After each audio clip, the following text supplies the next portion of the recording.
ស្ដែងគាត់គ្នាកាលពីថ្ងៃទី12ខែ11 2025ផ្លាយការងាររបស់ខ្ញុំបាននាំគ្នាទៅលេងកពតកែប្រយុទ្ធមួយថ្ងៃឥឡូវយើងចេញពីភ្នំពេញម៉ោង4រសៀលពីភ្នំពេញទៅដល់កពតម៉ោង8កន្លះលេងដល់បង្មួលត្រេនចេញពីបង្មួលត្រេននៅសេះសមុទ្រហើយនាំគ្នាដើរមើលលំហែតាមមាត់ទន្លេមាត់ប្រៃយើងបងមិនសូវដឹងដែរមាត់ប្រៃថតរូបជាអនុស្សាវរីយ៍ខ្លះៗដែរចេញពីកពតមកកែបយើងបានថតរូបអីលេងកាត់យប់ហើយពីលំឡើងក៏បានឆ្នេរសមុទ្រចេញពីឆ្នេរសមុទ្រយើងក៏បានត្រឡប់មកខេត្តកពតឡើងភ្នំបូកគោតាមផ្លូវគឺស្អាតមែនទែនបងប្អូនជាពិសេសសត្វស្វាឡើងសងខាងផ្លូវឡើងសត្វស្វាសងខាងផ្លូវច្រើនមែនទែនបងប្អូនស្ដាយដែលខ្ញុំអត់បានទិញចំណីដល់ AVC ឥ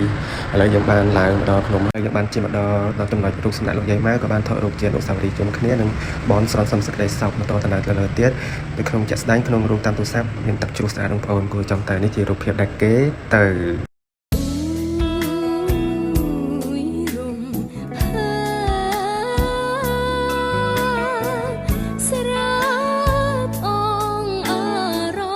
មួយបន្ទាប់មកពេលទៅដល់នេះជារូបភាពដែលខ្ញុំទៅឥ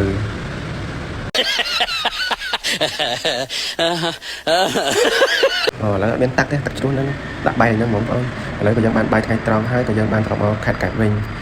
ចេញពីភ្នំបូកគោមកកែបចេញពីកែបភ្នំបូកគោចេញពីបូកគោទៅកពតវល់ឲ្យពួកខ្ញុំឥឡូវយើងបានថតទេសភាពតាមឆ្នេរអង្គរមកដល់ឆ្នេរឥឡូវគ្រូនិងបងប្អូនមករួមការងារបានចុះលេងទឹកជុំគ្នាចំណែកខ្ញុំបានអត់ចុះទេដោយសារតែកាមេរ៉ាមែនថតដឹងណាមិនដែរចេះថតលេងបាទវីដេអូរបស់ខ្ញុំបាទដល់ទីនេះចប់ជូនបងប្អូនទាំងអស់គ្នាជួបតែសំណាងល្អសុខភាពល្អទៅណាមកណាសុខសុខភាពទាំងអស់គ្នាបាទបាយបាយអរគុណជម្រាបលា